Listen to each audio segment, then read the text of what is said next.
Hi, I'm Tony Montero. Welcome to another edition of the President's Forum. Today we will be bringing you a great show for the start of our 2014-2015 school year. So sit back and relax as we bring you the President's Forum Back to School Edition.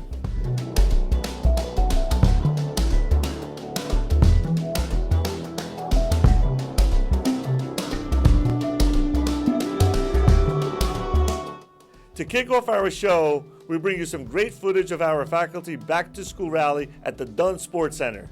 Every instructional staff member in the district, approximately 3,500 people, were there for this special event. Let's take a look at some of the highlights.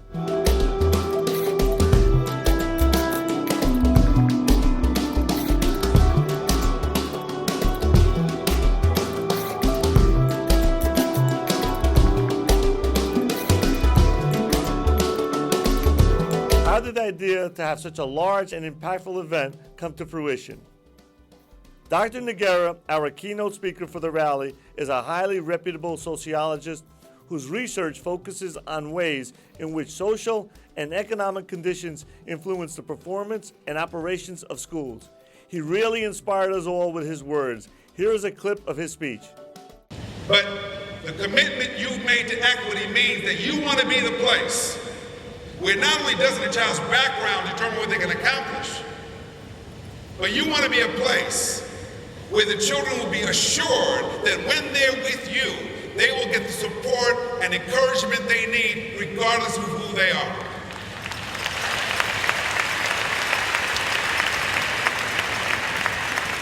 And we've got to look at ourselves as educators. How good are we with the children who come to us needing more support? Not just those who have it all because their parents have been doing the work. We cannot ignore those kids.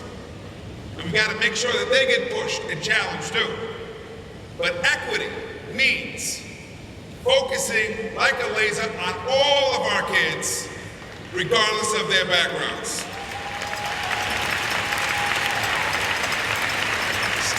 The outcomes that all parents want, we want our kids to be out of the house eventually, right? Independent, supporting themselves, hopefully leading good, fulfilling lives. In school, we want to make sure that all of our kids leave us better prepared for life. Not all will go to college. Not all are ready for college at 18. That's the truth. I meet the 18 years old all the time who are not ready for college, even though their parents are spending lots of money on them. What we want is kids who are able to make good decisions and who are on a path to goals. Problem right now is that we completely ignore the fact that to get our kids there, it requires more than focusing on test scores.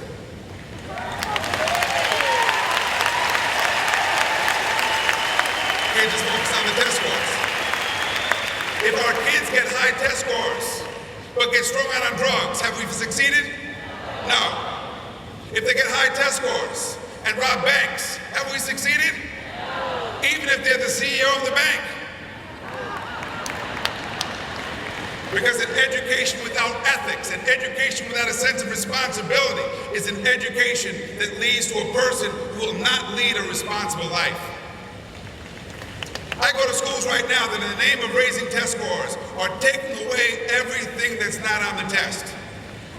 Music's not on the test, they take away music. Art not on the test, they take away the art. Phys ed, recess, not on the test. So at a time when childhood obesity is the #1 health challenge facing our kids, I go to schools where recess has been cut.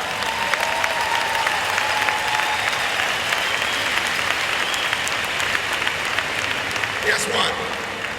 I saw a study that recently said that eating lunch was good for test scores. I said, thank God. Thank God, they might take lunch too. Our kids need lunch and recess and art and music and science and history. They need a well-rounded education. We have to be the advocates for the children whose parents don't know how to navigate the system to make sure they're getting what they deserve. The research shows there's got to be a student-centered learning climate, a culture where the values and norms are conducive to learning. Culture matters. It shows up in how children treat each other. It shows up in how they conduct themselves. It shows up in the teacher's lounge, in what the conversation is like. It shows up at the end of the day when you see some people running out the door faster than the kids.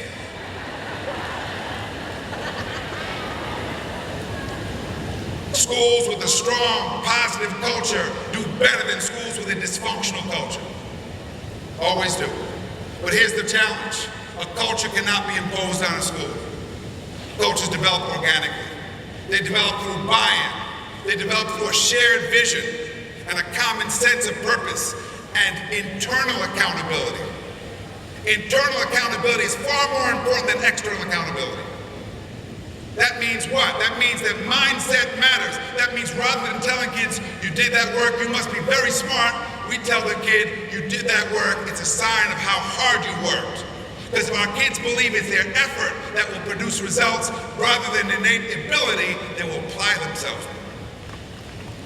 And third, the research on equity says it's got to be rooted in understanding of who our kids are. What are their lives like when they're not with us?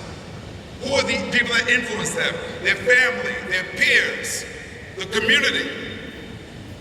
Kids don't just learn in school. For us to get more kids excelling, because our goal should be excellence and equity. And we're writing a book right now that by focusing on equity, we can actually produce excellence in kids who come from single-parent households, in immigrant families, in kids in the projects and in the homeless shelters, because there's excellence there. But it takes a vision. It takes a vision where we not only look at teaching and learning, but we look at mentorship. Because kids, every child needs to have an adult who's looking out for them. It takes a focus on families and family engagement. It takes a focus on health and nutrition. It takes a focus on building partnerships. That's the kind of holistic vision that you're going to need in Elizabeth, because you are serving, as you saw in that film earlier, kids who come to school with unmet needs. And any of you who remembers Abraham Maslow, remember Abraham Maslow? And the hierarchy of human needs? What's at the base of the hierarchy?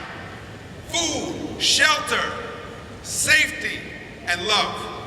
And all you have to do is look at the kids that are not succeeding, who are not thriving, and you will see unmet needs.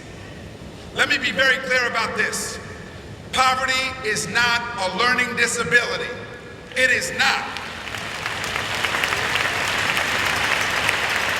There is absolutely no evidence that kids who are poor cannot achieve, cannot excel under the right circumstances. However, when poverty is ignored, it can be disabling. Hugging your children may not raise the test scores, but some of your kids need a hug. Hug them anyway.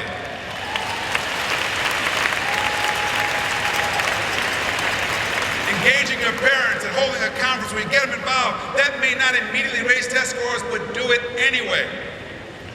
Education is also about doing what we know to be right. It's always been true. You know this? For the longest time in this country, it was common for the kindergarten teacher to have a piano in the classroom and to know how to play it too. Why? Because we understood way back then that music was a foundation for learning. It still is. We need a holistic vision for education. We need a deep commitment to these children. Equity is about that commitment. And equity is what will make it possible for this district to be an example, not just for New Jersey, but for the entire nation. I believe Elizabeth can be that example for the country. And I wish you all the very best this year. Thank you very much.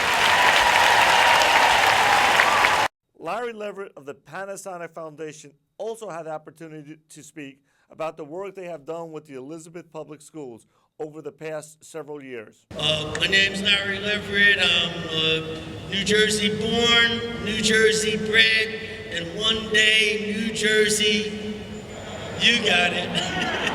And that's all right, because in my life as a public educator in New Jersey, I have witnessed many things, but I have not witnessed one school district anywhere in Jersey or elsewhere who has come together to rock the house for equity, to rock the house for student achievement.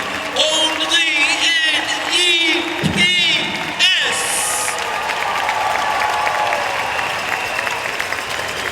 Panasonic Foundation is so thrilled to be your partner. We are looking for places in this country that want to stand up for children, that are equity-driven and achievement-focused. We have found such a place in Elizabeth, New Jersey. We believe in Elizabeth. You have done wonderful things. You have earned the respect of all in New Jersey for the demonstrated improvements that have occurred here in student performance over the past years.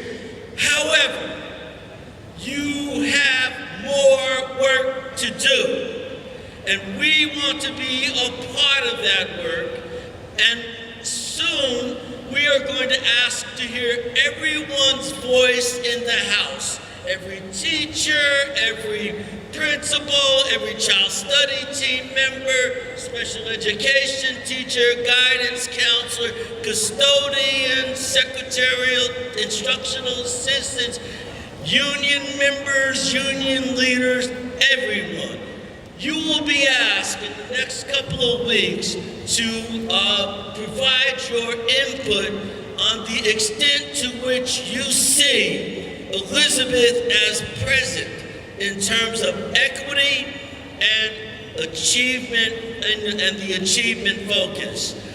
We want 100% of the Elizabeth school community. We want your voice to be heard in this process so that everyone represented here today can be a part of informing a continuing conversation that extends on and builds on the beliefs and mission that has been established here in Elizabeth Public Schools. So you're going to hear a lot over the next couple of weeks about something called CFAT, and I'll just leave it there. I'm going to my seat now, but I want to acknowledge how important it is for children to have teachers with the knowledge, skills, and disposition to educate them fully. When I started teaching in the third grade in Passaic, New Jersey, as a graduate of Virginia State College, I had one teaching of reading course for elementary students, and one teaching of mathematics for elementary students. Was I prepared to be the teacher that my children needed? What do you think? Did I say someone said, hell no? The answer is no. We have to invest in teachers, celebrate teachers, develop teachers, support teachers, provide teachers with the resources needed in order to be achievement-focused and equity-driven. This change won't happen without teachers. Teachers have the power. Each day you show up in your classroom, you have the power to affirm or otherwise impact on the children that stand before you. I've had teachers in my life that have made tremendous differences in my life and have informed my decisions about education.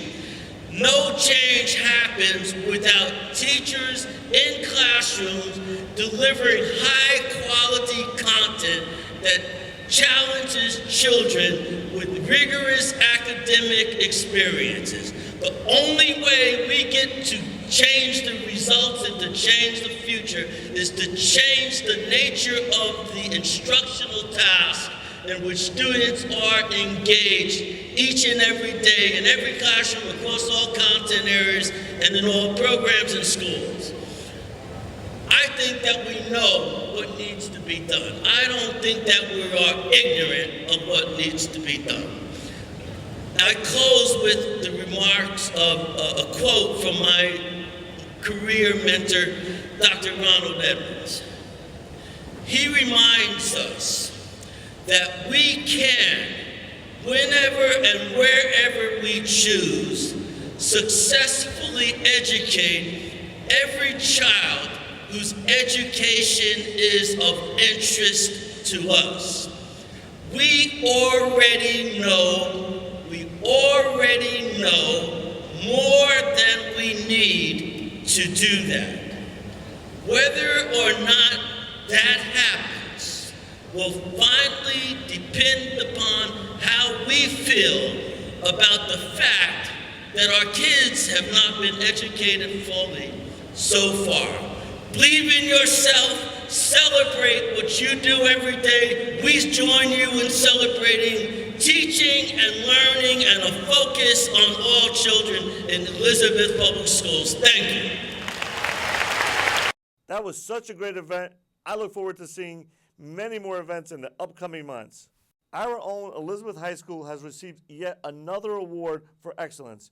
Here to speak with our junior reporter, Stella Jackson, is the principal, Mr. Mike Cummings. Thank you, Mr. Montero. Congratulations on being named the Daily Beast as one of the top 25 high schools throughout America to be doing the most with the least. So what exactly does that mean to you? Well, thank you, Stella. I think my first reaction was we don't have the least of anything. But when you look at what they're really saying in that honor that they've bestowed upon us, they're saying that many of our students come from low-income areas. And what that really means is probably for most of the students in our school who are working hard academically from 7:30 in the morning until 4 o'clock in the afternoon before they go into co-curricular or extracurricular activities, is that they have to overcome more obstacles than maybe students in more affluent areas to be successful.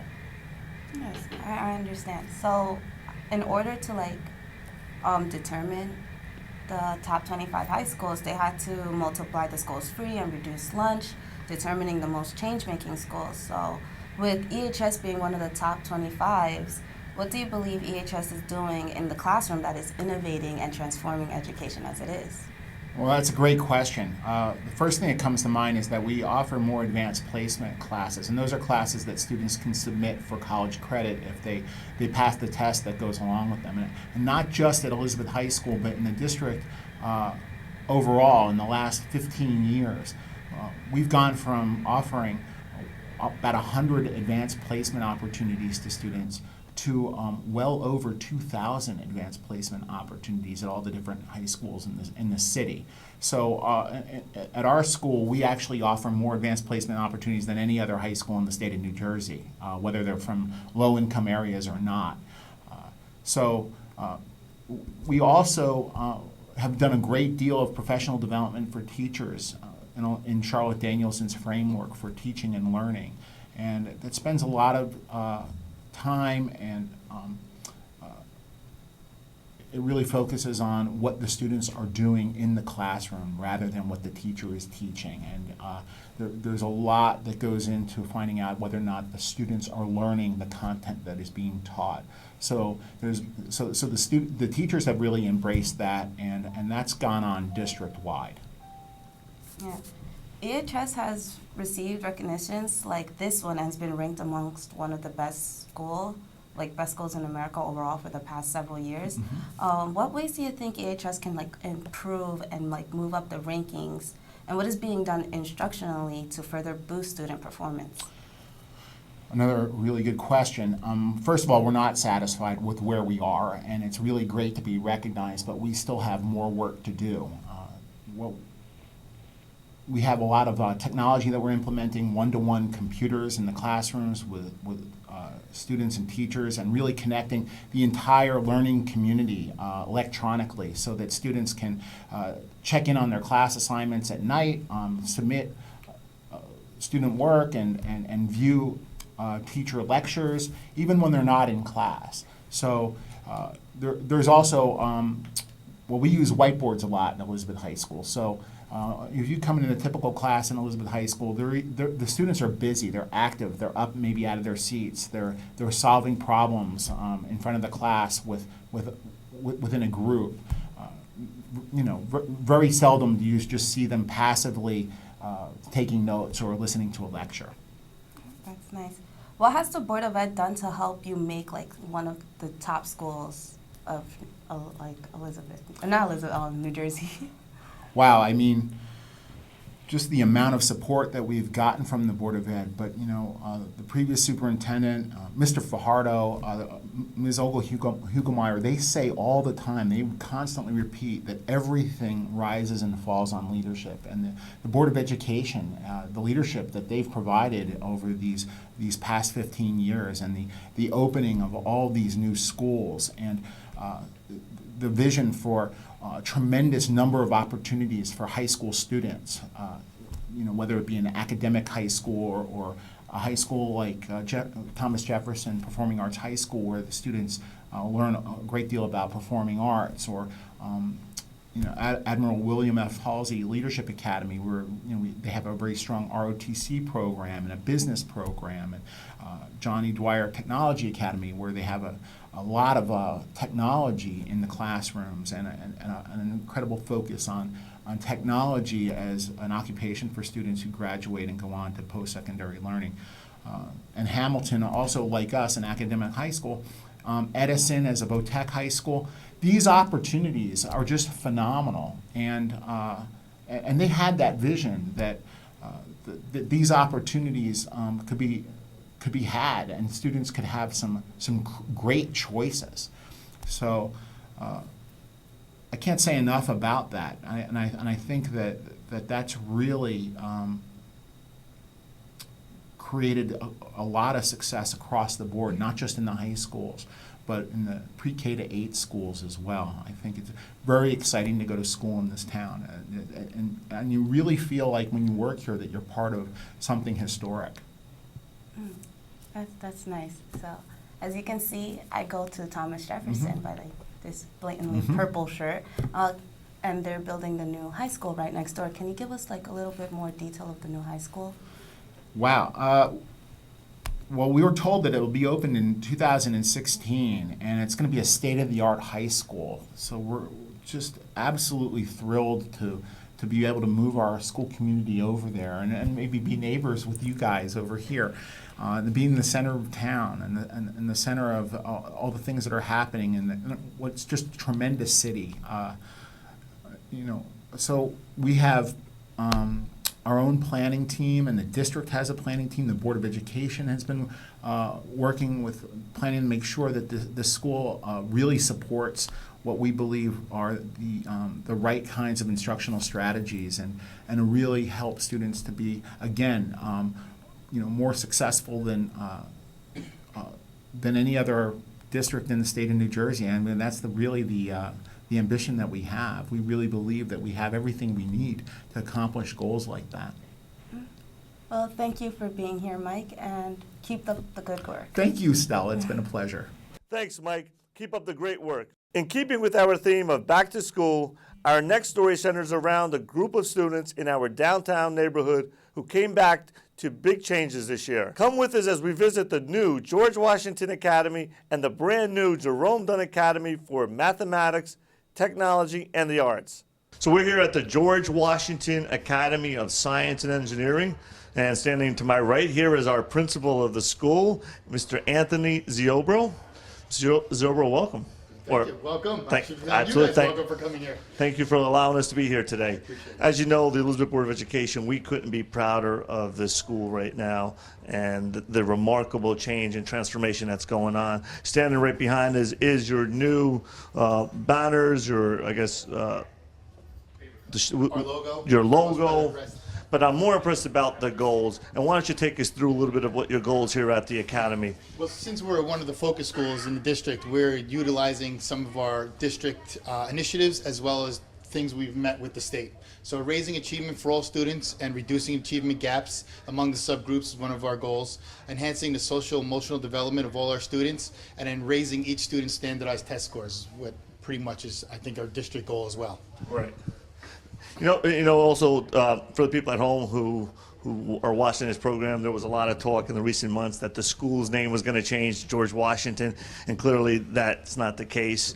And this is just going to be a transformation of something bigger and better of what's taking place here. Talk a little bit about this transformation. Well, the transformation, now we're an academy, so we're themed, and our theme is science and engineering. So we're doing an interdisciplinary approach, and we're incorporating science and engineering to every one of our subjects throughout the school day, as well as having a designated period in our intervention block for those either science or engineering for our students.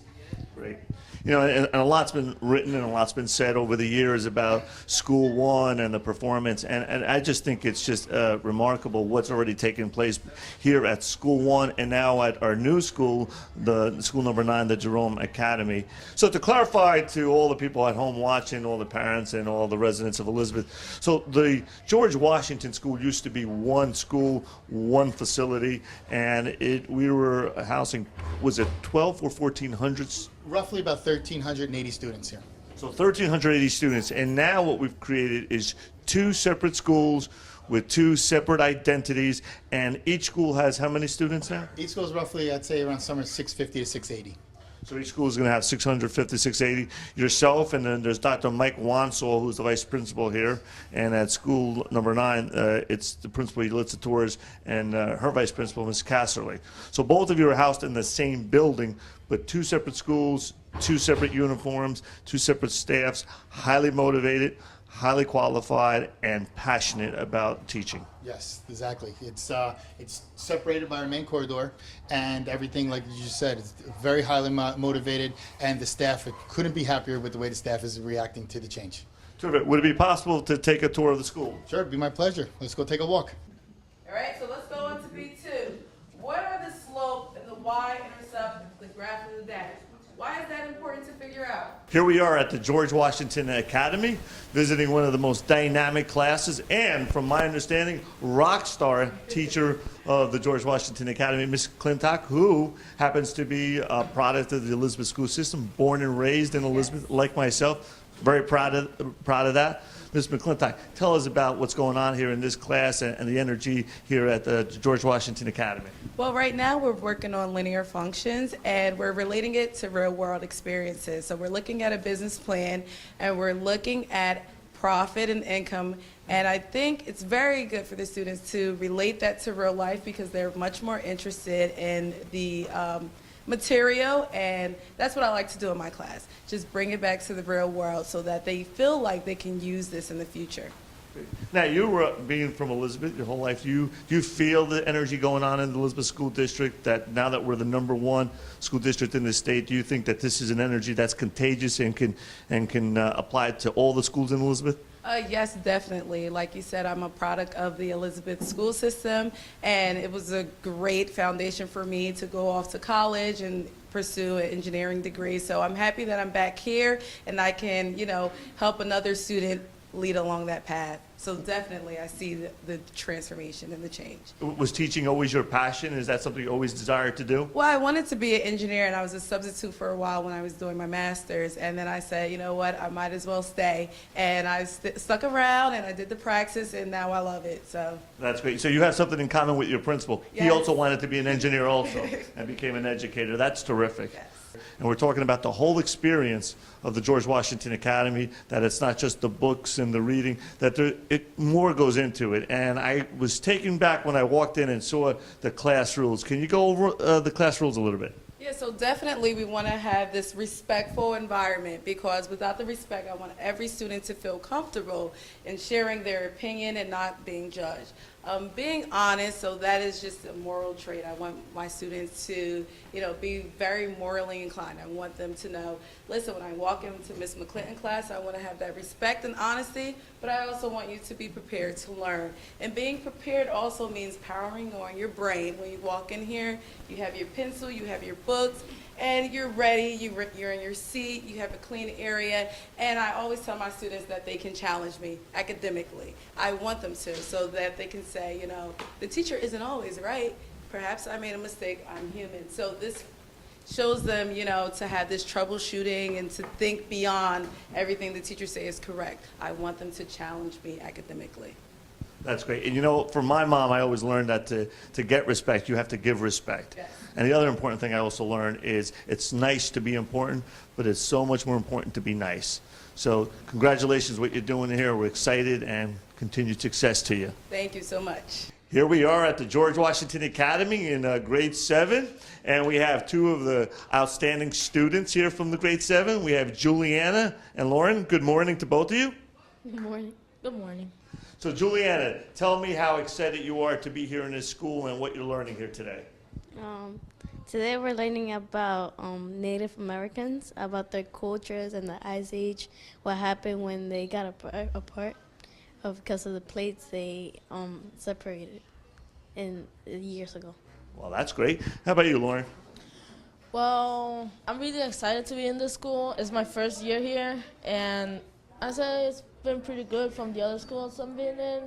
And we're learning about the Native Americans and how their cultures, their beliefs, and how they came here to America. So now, are you guys already thinking about high school, which high school you want to apply to here in the city of Elizabeth? Yeah. Now, what do you think about being that Elizabeth now is the #1 public school system? Doesn't that make you so proud? Yes. Yeah, well, of course it makes me proud. If I'm living here, and it's an honor to live in a place that has one of the best schools. That's right. Now, we don't want to be just the best urban school system. We want to be the #1 school system in the country, right? So what do we have to do to still become that #1 school system? What does every student have to do? They need to do their work, follow their dreams, be good in class and stuff. Study hard, get good grades, and graduate. That's right. So now Juliana talked about following her dreams. So what do you dream of being when you grow up? I want to be a doctor. A doctor. How about you, Lauren? Engineer. An engineer. That's terrific. Well, we're excited to be here at the School 1 George Washington Academy. I think it's one of the best schools in the city of Elizabeth. It's going to probably become the #1 school in the city of Elizabeth. If all of you work really hard, study really hard, we'll be the top school in the city. Is that possible? Yes. Is that going to happen? Yes. All right. Great job. So here we are at the 8th grade science class of one of the top science teachers in our school district, Mrs. Pereira, who has a robotics component to her class. And here in front of us is one of the robots, but it doesn't start out that way. It starts out with a lot of many small components and different parts, and then I guess it becomes the robot. So, Ms. Pereira, why don't you take us through what goes on here in this class? Sounds good. So basically, this is the Mindstorm robots. Like he said, it starts out in very small, very detailed components, and the students obviously have a manual that describes how to build it. But building it is really the most basic level of it. Anybody can follow a manual, but what the students will be able to do next is program it to do some tasks and accomplish some things. Really, whatever they would like. It's up to them, and there's a lot of creative components to that. And how long does it take to go from this, the small components, to an actual working robot? So why don't you guys answer that? How long about did it take? Everyone's different, obviously, different groups. And what's your name? Jose. Alexander. Thank you. So tell us how long it takes to get to that robot. Well, we were working on different parts, so it didn't take that long to build the robot. Did it only take one period, though? Or? No, it took a couple of periods. So is it pretty exciting that you're actually building an actual working robot? Yes. So they have been working on it for several weeks already. I think maybe they're being a little modest about it, but like she said, you start off with piece by piece. Actually, I can show you through some of these. Piece by piece, section by section, little by little, and slowly it starts to come together as something that actually looks like what, someone would picture as a robot. As you can see, they add the battery pack, and so the instructions take you step by step, and then, like I said, eventually it starts to resemble something that can move and accomplish some tasks. So it did take them I wouldn't say a long time, but Rome wasn't built in a day. So little by little, they were able to put it together, and this is the end result. Great. Now, I know that this is the 8th grade class, but you were telling me that this is going to be expanded to other classes? Yes, absolutely. For this specific program, the 6th, 7th, and 8th graders will get to do that. But we also have more simplified versions for the younger grades to start to get them into it as well. Great. So what's it like to be here in this academy? It's fantastic. I like it a lot. It's different. You know, it's, as far as I know, one of the only schools, I think very few schools have engineering components, so I'm excited to be a part of that big change. And one thing I feel walking through the building is the energy and how contagious it is. Are you experiencing the same? Absolutely, yes. I think between the staff and the relationships that we're already building with the students, only a month in, there's a lot of positive energy and a really good vibe. It's very successful. I think everybody's on board and we all have the same objective, which is to succeed. Great. Thank you for allowing us to visit you today. Absolutely. Thank you for coming. So we're here now with Mr. Stubbs, who is the teacher of vocal and general music, one of the most outstanding voices, incredible voices I have ever heard.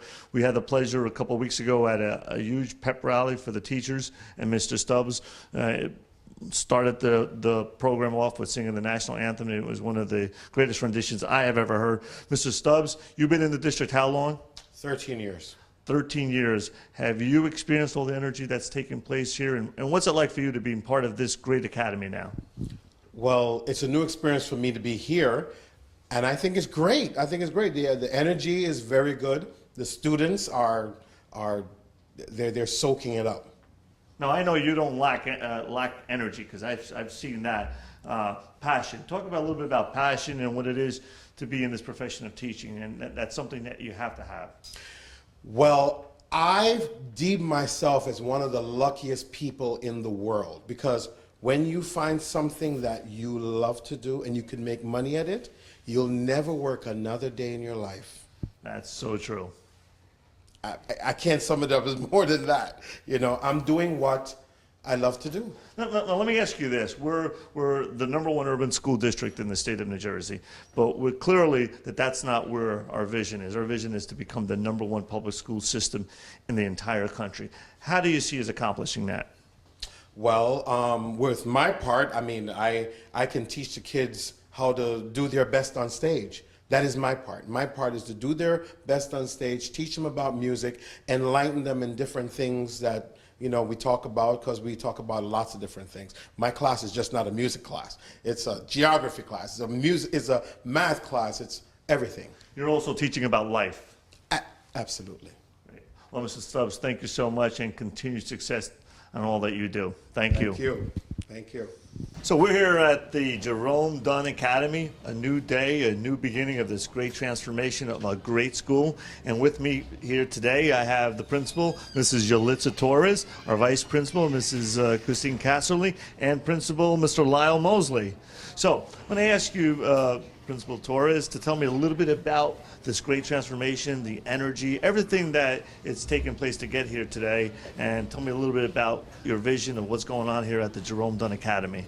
Good morning, President Tony Montero. Once again, thank you for being here today. This is the Jerome Dunn Academy of Mathematics, Technology, and the Arts, and it's a new school in the port area of Elizabeth, once George Washington School #1. And what we envision for our students is to be one of the best schools for Elizabeth.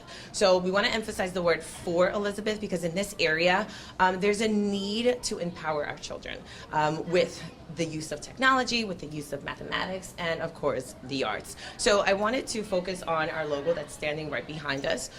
If you take a look at our crest, it was developed for our school, and it focuses on the 3 themes: mathematics, technology, students being scholars, and of course our focus to move our students towards post-secondary education. What it's all about, it's about our kids. Let me ask Mrs. Casserly, because I know Mrs. Casserly a long time. You've been in this district a long time as well, and you know about this remarkable transformation taking place here. And I want the people at home to know how incredibly proud we are here of what's taking place at this school, at this academy. And I know you have assembled an incredible team around you. Talk a little bit about that, about the team, the staff, the passion, and the energy that I see taking place here at the Jerome Dunn Academy. Thank you, Mr. Montero. First, I'd like to share that I'm so excited about this transformation. As a former vice principal of School One several years ago, it's very exciting to be part of this. And I think what you said is paramount. It's all about the team. And what's exciting about our team is that we have members that have been working at School One for 30 so years. We have brand new staff, and we also have staff that have come in from other schools around the district. So what's the most exciting part is all of these professionals coming together with one passion, making this the best school for Elizabeth and really being dedicated to our children. Great, that is so true. And the principal, Mr. Mosley, this school is named after another great educator and administrator from our district who served our district for 43 years, Mr. Jerome Dunn. And speak a little bit about how we instilled those ideals of Jerome Dunn that we could better educate our entire community here in the city of Elizabeth. Yes, I think Mr. Dunn exemplified a leader who believed that excellence was something that could not be compromised. And here at the Jerome Dunn Academy, we too have adopted that philosophy that the education of our students is something that's a non-negotiable. All absolutely means all. Great. And also we talk about how this school at one time, being the size, it was one facility, but it housed, I believe, 1,400 students. Now it's two separate new schools. Talk a little bit about your particular school and the colors you chose and the uniforms and what it means to have your own identity. So at Jerome Dunn Academy, we currently house about 715 students from kindergarten through 8th grade. We've selected a green. So we have, green polos and khakis, and the students walk around like scholars. One of the things that we identified quickly in the beginning of the year is that there's a difference between just being a student and being a scholar. So the students at Jerome Dunn Academy walk with their hands behind their back. So on any given day, whether they're walking from a class to the cafeteria, across the street, students walk like scholars. So it distinguishes us from other schools in the district as well. Again, focusing on technology. So we have the one-to-one initiative at Jerome Dunn Academy where all students in grade 3 to 8 have their own laptops. We also have iPads in K to 2. So students are constantly infused in technology. We work on mathematics, and the mathematics is embedded throughout our curriculum. So it's not just in their math class. They also partake in an English class, a social studies class, and a writing class. And we also have the arts. So the arts is embedded within the curriculum as well. So that's what stands us out from any other school in the district. It's great, and I can't help but note in walking through the building how you were able to select some of the top educators here in the city of Elizabeth. I mean, I think we already have all of our educators in Elizabeth are beyond qualified and competent, but I think you went and handpicked some of our just best, most dynamic, energized staff. Right here you have, Principal Mosley and Ms. Casserly. Talk about some of your principals, some of your staff members, one in particular who worked here, I believe, 27 years, and who told me she literally is so incredibly happy now to come to work every single day.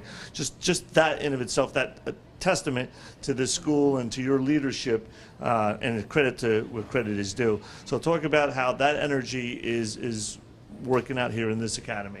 So two of the teachers that you just mentioned, Jane Tierney, who's been a teacher at George Washington for 27 years, and we also have Lizzie Flowers, who has only taught at George Washington for 35 years, and now they're currently teachers at Jerome Dunn Academy. Just their passion in itself, their expectations for teaching and learning has spilled over into what our vision is for here at Jerome Dunn Academy. We've also recruited teachers from School 7, a GT school in the district, School 29, a lot of our magnet schools, and they were able to take that leap, for our kids to make a difference for the students here at, the Port area of Elizabeth. Right. Now we all know that already our urban school district here in Elizabeth was the #1 urban school district in the state of New Jersey, and certainly our vision is to become the #1 public school system in the entire country. Mr. Mosley, talk a little bit about how do we engage the parents to get them more involved. I know that's the third part of a component in making this the #1 school district. What do we do, or what can we do as administrators, as educators, to have the parents participate and commit more? Well, right now, Tony, we're in the process of organizing a group called Route 1 and 9, Community commitment for the success of students. And that particular committee is going to be focused on getting the parents and all stakeholders into the school, asking them what do they feel the students need, and then going out and finding people in the community to help fulfill the needs of the various students. So we are adopting a holistic approach to educating the children in addition to our theme-based academic academy. Now, Mr. Mosley, I grew up down here in Elizabethport, spent my youth down here, and I know Elizabethport is and continues to be a very diverse community where many families from all over the world start out. Talk a little bit about now the feedback you're getting from these families and the parents in regard to the transformation taking place here at the Jerome Dunn Academy. Well, thus far the feedback has been very positive. Parents are saying they like the way the school looks, and more importantly, students are saying they like the difference, they notice a difference, and they feel good about the difference. At one point I spoke to a student and I asked her, do you like what's going on? I said, and then I told her, you need to think in terms of what your role is in terms of fostering the kind of educational environment which will lead to your success. So those are the kinds of things, and parents are really excited, enthusiastic about what's going on here at the Academy. So here we are at the Jerome Dunn Academy. We're visiting one of the most outstanding, phenomenal women that we have in our school district, Ms. Lizzie Flowers, who has spent 35 years here in our district, going now on her 36th year. Mrs. Flowers, this is incredible what has taken place here at this school. As I walk around the school, I sense all this great new energy. Talk to us a little bit about what you've experienced in 35 years, from what it was and where we're at today, and what you're feeling and experiencing with this new transformation to the Jerome Dunn Academy. Okay. With the new transformation that's taking place here, as you walk across the halls, walk through the halls, you'll see the students walking with so much pride. They walk with their hands behind their back. They'd say good morning. It has been a great experience for me, you know, coming over here to work under the leadership of Ms. Torres and Dr. Mosley and Ms. Casserly. They model for us what's going on, and it's so easy for the teachers to follow their leadership. So I think the transformation has been one that's unbelievable. Now, I know many people would say that this school was probably too big when it was first built, and I think it housed about 1,400 Yes. students. And now, at first, the school name didn't change. It's still, we have the George Washington Academy, Right. and now we have the Jerome Dunn Academy. Right. So it's the same building, but two separate schools Right. with their own separate staffs and managed with their own principals and vice principals. And they all have their own themes and uniforms. Has that change resonated with the parents in this community? Yes, I think so, because the parents, they're showing pride about themselves when they come in to pick up the students, and everybody got on board. We got our green shirts, and they said, oh, we could tell what side you're on because you're wearing the green shirt, the Jerome Dunn Academy side. That's our mathematics and technology side. And I think the parents have shown great pride about the change. It did not disrupt anything. To me, it was a smooth transition. And you think pride is very important because Right. you know as far as like you and I was born right down the street here, right? Right, we are from the same. We're from the same, Right. and there's nothing more I think that touches my heart is to visit schools like the iPrep Academy across the Yes. street, to come over here to School 1 and even to School 13, because when I was a kid growing up down here, something that was lacking in Elizabethport was clearly the pride. It seemed like our school system, they didn't pay much attention to the kids from down in Elizabethport. So this, to me, it really touches my heart, and how remarkable it is that this school now is going through this transformation. But not just this school. I think it's going on throughout the entire city, because education is our job number one. But I find it to be contagious. Right. When you have this great energy, like someone like yourself and these other staff members, do you sense that to be the same, that good energy is contagious and it rubs off? Yes, I think the good energy, and I'm glad that the Board of Education is paying a lot of attention to this area, the Port area, with school, George Washington School 1, School 8, School 9, or School 28. I'm very happy that we are, like they used to say, the uptown schools. I'm glad that they're paying attention to our community. And you would say, I recognize many of the staff that I guess has been incorporated here into this school, and some of the top educators qualified from the district have now come to work here, Right. voluntarily. They're Right. excited to be here. They're excited to be part of this change. I think that one day they're going to be making a movie about our public school system, and I want to know when we do, who's gonna play you in the movie? Oh, let me see. I think this little girl, I think she's in the 8th grade now, and she played Ruby Bridges last year, so I'll let her play me. Terrific. Thank you so much, Ms. Flowers.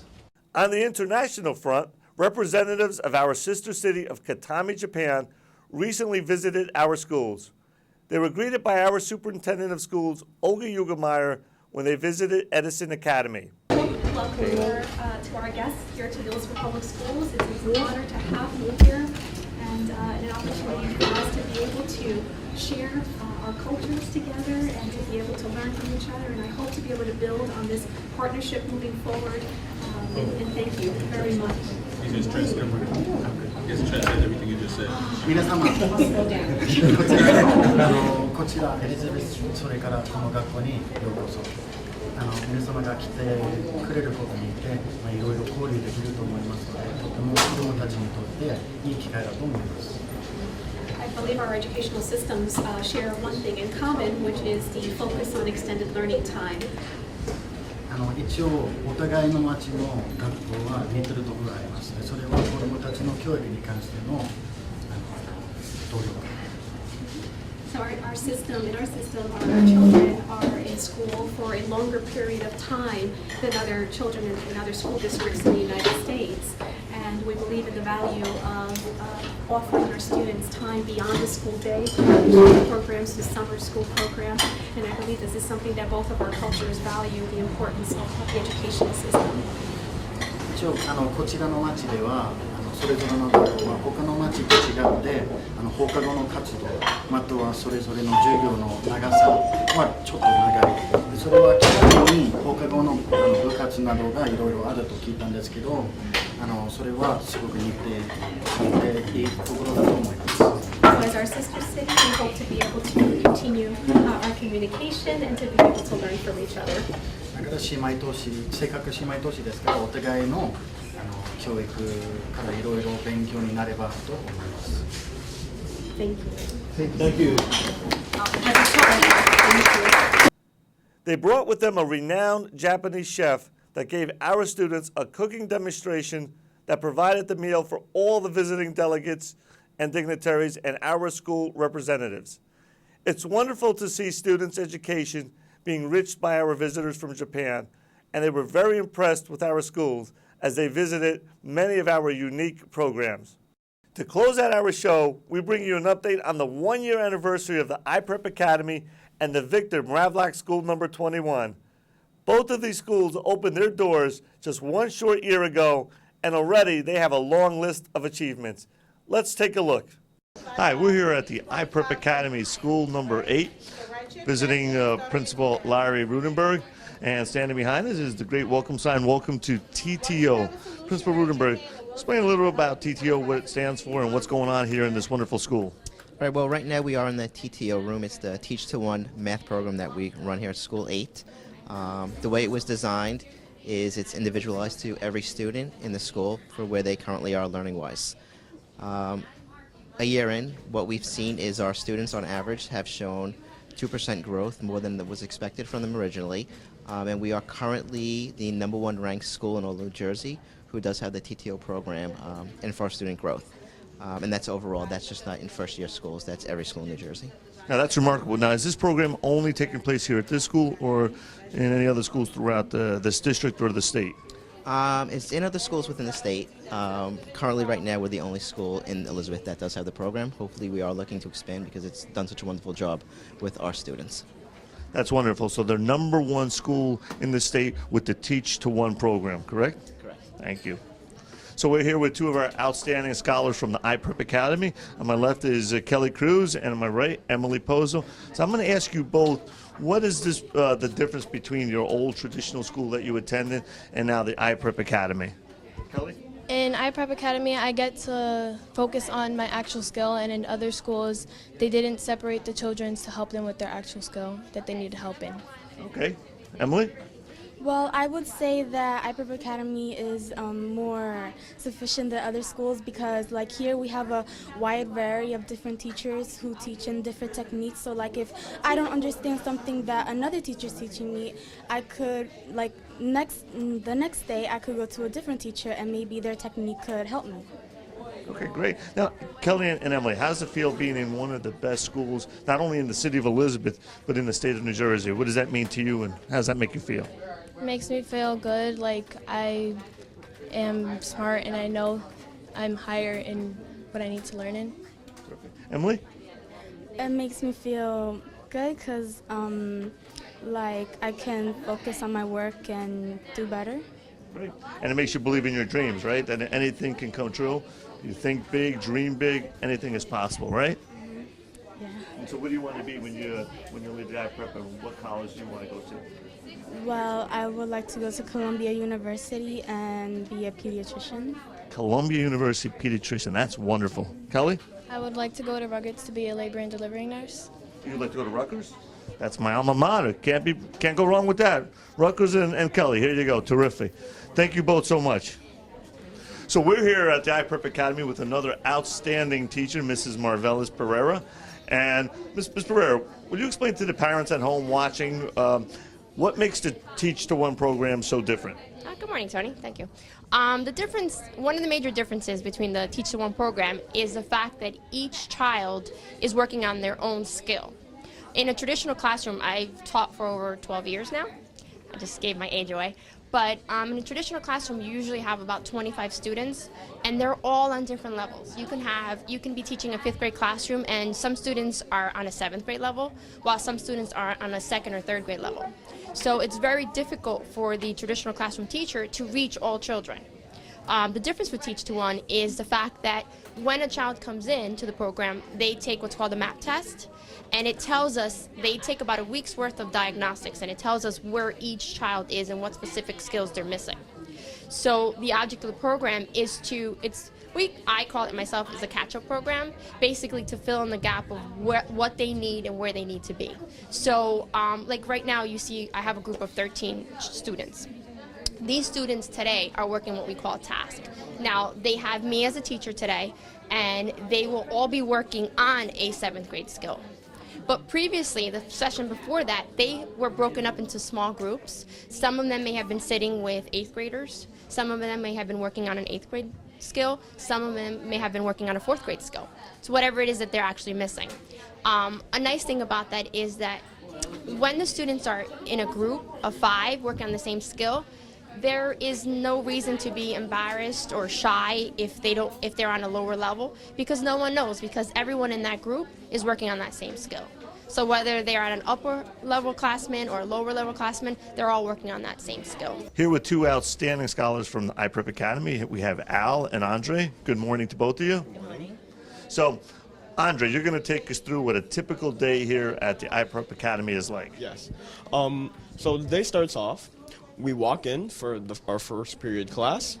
We can either check where we are going for our first session on that TV over there, or the laptop that the school has given us. And then after a while, they give us some time to get ready, get set up, take out paper notes.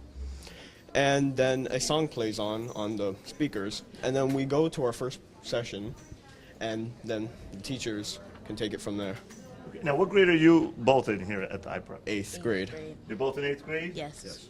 Okay, that's great. Now, is iPrep, unlike your traditional schools that you attended before, do you see or feel any of that difference? It's a big difference. Big difference. What's the difference? Well, there are laptops. There are multiple classes that we take, that some classes I didn't take in my other schools, like language, possibly some clubs, school council. many things that I haven't done. And now, both of you, I know everyone takes home a laptop, correct? Yes, sir. How has the laptop helped you? Well, it helps me a lot because I keep up with the new technology. Now that I have the laptop, we go to Blackboard, we can do TTO, helps us with our homework and everything we need to do in class. That's great. Now, you know, we're like about one of the only districts in the entire state that provide laptops to all the students. What do you think about that? Well, I think that it's a great chance for us students to learn more. Yeah, it's a great opportunity to do a good thing. Now, that's great. Now, I know you guys are probably dreaming often and dreaming big. High schools, have you guys already given some thought about what high schools you want to apply to here in the city? Yes. Now, do you both know that we have two of the top high schools in the state of New Jersey right now? Yes, I'm actually I'm signing up for Magnet High School. Okay. One of the vocational high schools. And you, Al? I'm hoping to go to Jefferson Academy. Well, Jefferson Academy, all right. That's one of our top outstanding schools in Elizabeth. Careers, have you given us some thought about what you want to be when you get out of college? Yes. I actually want to go to Juilliard, and I want to become a professional dancer and a dance teacher. A professional dancer, terrific. You, Andre? I want to become a graphic designer. That's outstanding. Now, do you know that the iPrep Academy is the #1 school in the state of New Jersey with student growth for the Teach to One program? How does that make you feel? I feel very lucky to be in the school. And I'm very proud of my classmates in this whole entire school. Terrific. Thank you both for participating here today. So welcome to the Victor Mravlak School number 21, one of our top national blue ribbon schools here in the city of Elizabeth, if not in the entire country. And we're joined here today by one of our most outstanding dynamic administrators in all of the city of Elizabeth public school systems, Dr. Mariceli Sanchez. Dr. Sanchez, thank you for being with us here today. And I know I visited the school about 1.5 years ago when it was under construction, and now you're going into your second full year. Tell us about some of the remarkable things taking place here at School 21, some of your achievements. Share them with us. Well, first and foremost, I would like to thank the Board of Education for giving us this beautiful building in this great community. It's just outstanding, a state-of-the-art building, everything modern and up to date. Some of the highlights was parent tours and the dedication ceremony, open house, one-to-one initiative with technology for the students. Every child from pre-K to 8th grade had a computer last year and will continue to have it this year. We focused on instruction. We made sure from day one we were teaching. We have a National Junior Honor Society chapter. We had many community activities, many field trips, assemblies, a real school operating from day one. Now, I know you just had the open house about a week ago, and what an incredible turnout and showing of parents. Just tell me, what's creating that energy, that synergy that parents are participating and the staff? What's going on here? The school culture is very important, and my motto is that everybody needs to be heard. Parents, students, children, and we communicate very well with everyone. We send out a lot of information. We attend to everyone at all times. I have an open door policy, and so do many teachers. We just want to make sure that all their needs are met and that they understand everything that's going on. We have a wonderful community.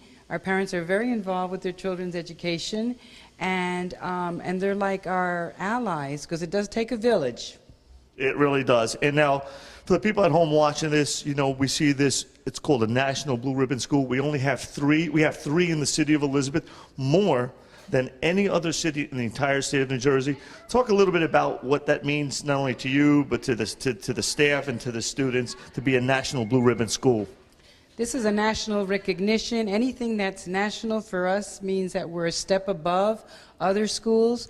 We applied for this right before the school was open. We're still a National Blue Ribbon School, and we have to uphold certain standards of instruction, of communication, of community service. And so that's what it means to us, to keep being a nationally recognized elementary school. Now, you've been in the district how many years, Dr. Sanchez? Since 1988. Since 1988. Would you maybe can you speak a little bit about the transformation of when you started to where we are today, if you feel the difference in this energy and what's taking place here in the Elizabeth School District? Yes, I was a middle school and high school teacher, and also an administrator and a district administrator for world languages. And what I see is the moving forward in the entire district. For example, the high school used to be one large high school. And when the district decided, under the experience and the vision of the Board of Education, to separate the high school into academies with themes, everyone in the high school applauded that. It's the best thing to give students choices and to separate the schools into their own independent schools. That was a big transformation. The elementary schools becoming K-8 or pre-K to 8, it has been a wonderful way of establishing neighborhoods again, like we all had when we were younger. So many. Because many of your staff members here at School 21 live throughout the neighborhood, including yourself, correct? Yes, I live a block and a half away. I still haven't walked to school. I'm working on that. It's a long commute. Yes, very long. But we have parents that are teachers here. We have a lot of teachers that live in the neighborhood. And it is that also adds to the sense of community. And what's the feedback been from the parents and the community here in the neighborhood? Very good. Very, very good. They're always asking me, what can I do? What can I do? We have to keep finding things for our parents to be involved in. So we're in the third grade classroom of Mrs. Ferreira. Mrs. Ferreira, we're excited to be here at the Victor Mravlak School number 21, one of the best schools, not only in the city of Elizabeth, but the entire state of New Jersey. And we couldn't be prouder of that here in Elizabeth. But as a teacher, Ms. Ferreira, you know that our mission or our vision is to become the #1 public school system in the entire country. What's it going to take? And we know that at third grade level, this is like the foundation. So what are you and your other colleagues doing that we can achieve that vision? I think more than anything, we are really driven on collaborating with not only within our school, but across the district, and maintaining this focus and a real sense of community, and making sure that if there's ever an issue, there's plenty of hands to reach out to. That's good. Now, how important do you think it is that the parents, that this is one of our, again, high-performing community schools, how important or relevant is it that the parents are involved in our school system, and has the feedback from the parents and our local community been supportive here of School 21? I think that the parents here at School 21 are incredible. They are always present, and we have an open door policy, so they're welcome. They know what's going on with their children. There's a lot of open communication, and it really just makes it tie in all together. The students know that what we do in school doesn't end in school. It goes home, and vice versa. The skills they bring from home really play an important part in the classroom and their success in achieving all of their goals. I want to thank all the young scholars here. Now, you know we're #1, right? Yeah. But just in the state of New Jersey, now we want to be the #1 public school system in the whole country. And do you know how we become that? A lot of hard work, reading a lot, paying attention, and listening to your wonderful teachers. So here we are at the first grade classroom of Mrs. Brennan at School 21. Mrs. Brennan, you know what's exciting about being here is that this is a community school, and you're a community teacher. Tell me about the importance of that and how that's relevant to this school here, being a community school and you living right here in the neighborhood. I think it's very important for our teachers to be vested here. I'm a parent. I have a first grader over in Miss Marino's class, so I know the importance of the educational opportunities that are here. I wouldn't send my daughter anywhere else. And plus, to be close, we get to know the parents, we get to know the friends, we get to know our students' parents. It's a great opportunity. Now you know the district has been a huge transformation, and probably in the last 10 years. Could you talk a little bit about that transformation from what it was and where we are today? Well, I've definitely noticed that the standards are much, much higher. We've raised the bar, and the kids are reaching it. They're going to do what we expect them to do. If we're expecting low expectations from them, that's what we're going to get. So I've noticed my students are growing. They're achieving. I myself am a product of the Elizabeth schools, and I've seen it.